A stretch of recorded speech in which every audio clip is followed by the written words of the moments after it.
Ma come va davvero il mercato degli orologi dopo lo scoppio della bolla del 2022?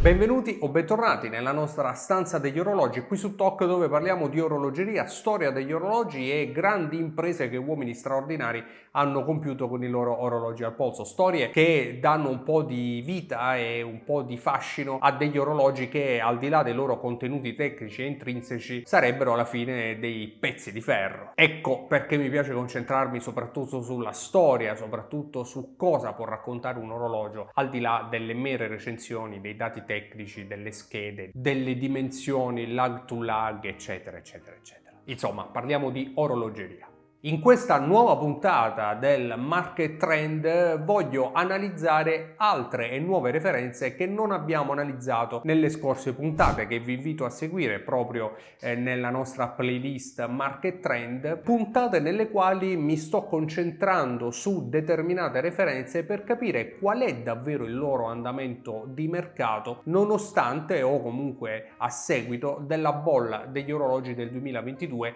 che una volta scoppiata, per così dire, ha visto ridimensionare i prezzi. Insomma,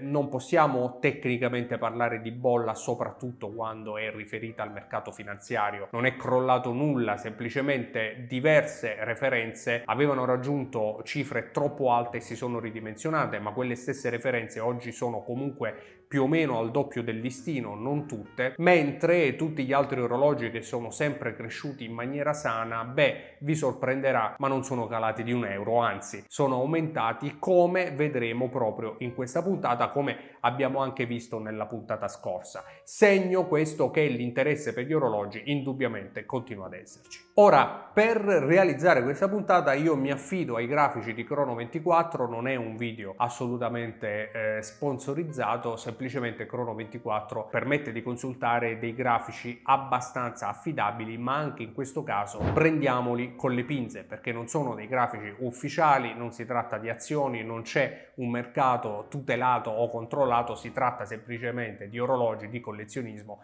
e di quelli che sono più o meno le richieste del mercato nei diversi posti del mondo. Quindi non sempre questi grafici sono reali, né sono sempre reali le richieste effettive su Chrono24. Insomma, cerchiamo di analizzarli anche secondo quella che è la nostra esperienza, in particolare la mia esperienza, che seguo il mercato e il mondo degli orologi da una decina d'anni circa. E se volete che analizzi altre referenze, ditemelo nei commenti, come avete già fatto nelle scorse puntate. Quindi, senza perdere altro tempo, partiamo con le nostre prime referenze. Allora, IWC portoghese, cronografo da sempre amatissimo, forse il più iconico di IWC, un cronografo indubbiamente elegante, nonostante si tratti di un cronografo, non a caso è sicuramente sui generis. Allora andiamo a vedere il grafico che ci offre Chrono24, grafico di un usato, perché se compriamo orologi di questo calibro, alcune volte, molto spesso, compriamo gli usati, e possiamo vedere che a partire dal 2009, quando questa referenza si trovava attorno ai €4.000, non ha fatto altro, sebbene molto molto lentamente, che salire pian piano, con qualche discesa naturalmente, ma riscuotendo sempre un certo interesse da parte degli appassionati. Oggi è una referenza che Chrono24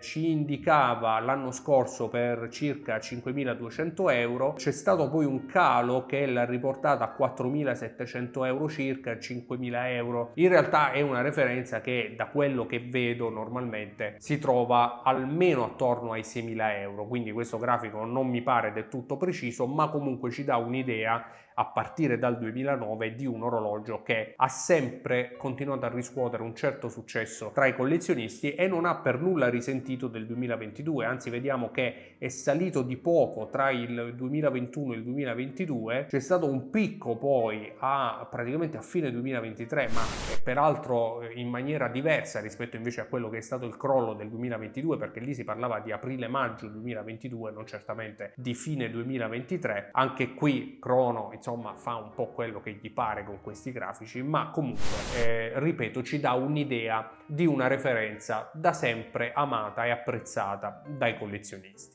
Passiamo poi a un altro IVC, in questo caso un portofino automatico, un altro grande classico tra gli orologi eleganti e tra gli IVC in particolare, e il portofino, vediamo un po', ha un andamento direi praticamente costante. Nel 2022, sebbene a partire dal 2012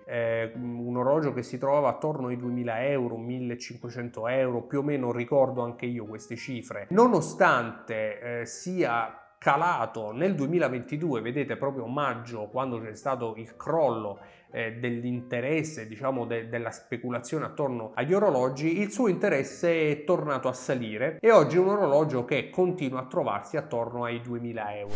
Non è l'orologio più ricercato, più ambito da parte dei collezionisti, però è anche un elegantissimo, da sempre amato e perfetto proprio per chi cerca un buon orologio di prestigio blasonato con un prezzo più che abbordabile, oggi appunto attorno ai 2000. Anche in questo caso un orologio che piace in maniera sana. Altra referenza che analizziamo insieme è lo Hublot Classic Fusion. Qui c'è da dire che Hublot non è sempre apprezzata da parte dei collezionisti, soprattutto perché molto spesso offre a prezzi molto alti dei contenuti tecnici forse non all'altezza di certi prezzi, per esempio dei calibri Sellita, per quanto all'interno ci sia tutta l'esclusività di un marchio come Hublot, tutta la qualità quantomeno estetica e le rifiniture di questo marchio, ma in realtà anche dei calibri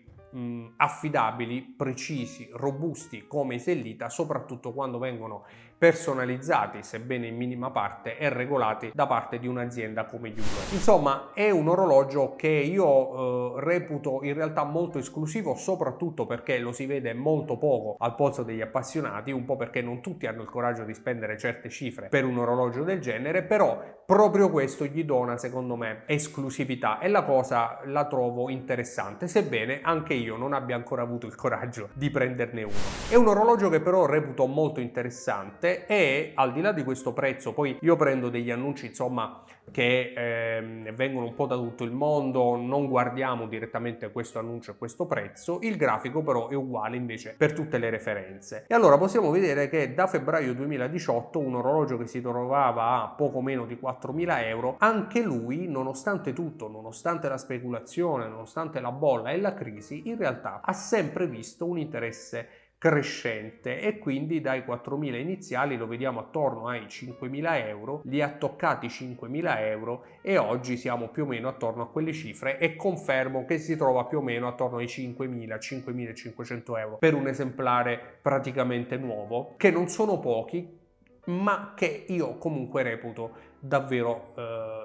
abbastanza centrati per l'esclusività di questo orologio. Insomma, pensate un po' al solito Datejust, magari anche un po' datato, anni 90, un po' vecchio, un po' sbrindellato, e pensate al polso invece uno Hublot Classic Fusion. Non è naturalmente il top di quella che è la tecnica orologera, ma è anche vero che è un orologio esclusivo e se lo vedete al polso di qualcuno ci fate caso e di questo ne sono sicuro. E passiamo ora a un grande classico da sempre troppo sottovalutato secondo me e che invece meriterebbe molta più attenzione e molto più riconoscimento da parte dei collezionisti, ovvero il classico dei classici Cassa Tonnò Frank Muller Casablanca. Ora non parliamo del Crazy Hours, che è un grande orologio con una grande complicazione e di cui abbiamo già parlato, riparleremo e vi invito a cercare Frank Muller Crazy Hours Talk magari su YouTube per vedere uno dei miei video, ma il Casablanca rimane un elegantissimo magnifico, un po' come il Portofino, un sempreverde, un intramontabile classico dell'orologeria che oggi ancora si trova a prezzi assolutamente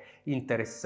Vediamo un po' il grafico in questo caso, che è un grafico un po' particolare, secondo me dovuto anche al fatto che, come dicevo prima, è un orologio ancora oggi troppo poco considerato e anche su Chrono24 evidentemente ci sono troppi pochi scambi per avere un grafico più vivo rispetto ad altre referenze. Infatti vediamo un grafico veramente molto piatto, indice del fatto che ci sono stati poche compravendite di Casablanca. Comunque un orologio che si trovava fino a qualche anno fa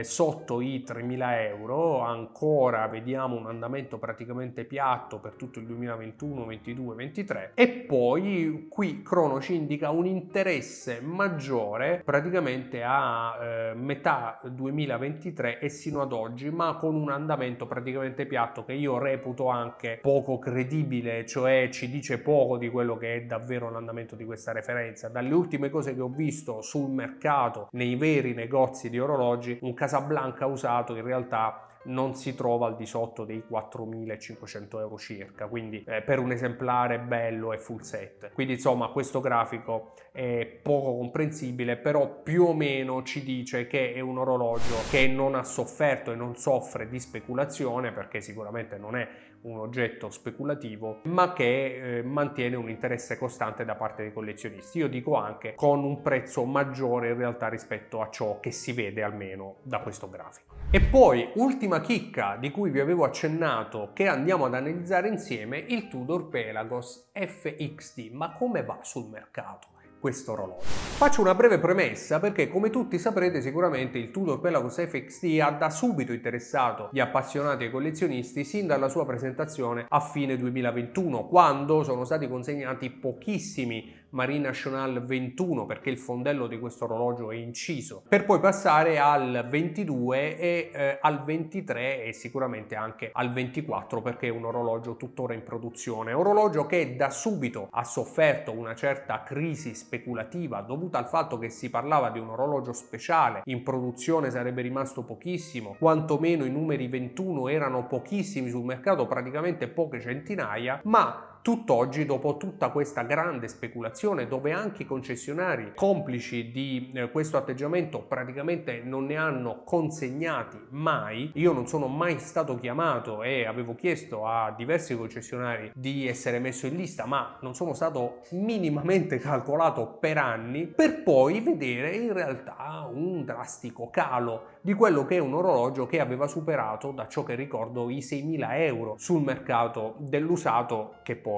insomma vedeva in vendita orologi nuovi, pellicolati, altro che usati. Quindi dopo tutto quello che è accaduto attorno a questo orologio, che tra l'altro è stato protagonista di un'asta nella quale si è scoperto che il vero Marine National assegnato è diverso da quello nei concessionari, qualche collezionista ha storto il naso, qualcuno invece è rimasto indifferente, ma insomma come va questo orologio lo vediamo insieme andando a vedere un po' il grafico di Crono 24, che non fa altro che praticamente, anche se mancano diversi dati, comunque vedere un calo, così come dicevo io, soprattutto perché parte da aprile 2023. Non so bene perché, il modello, come dicevamo, è del 2021, ma vediamo che è un orologio che dal 2023, quindi successivamente alla bolla speculativa, non ha fatto altro che perdere colpi. È rimasto attorno ai 4.000 euro dopo una discesa a circa 3.500 euro. Oggi è un orologio che va giù e che si trova attorno ai 3.500 euro, che sono effettivamente i soldi oggi richiesti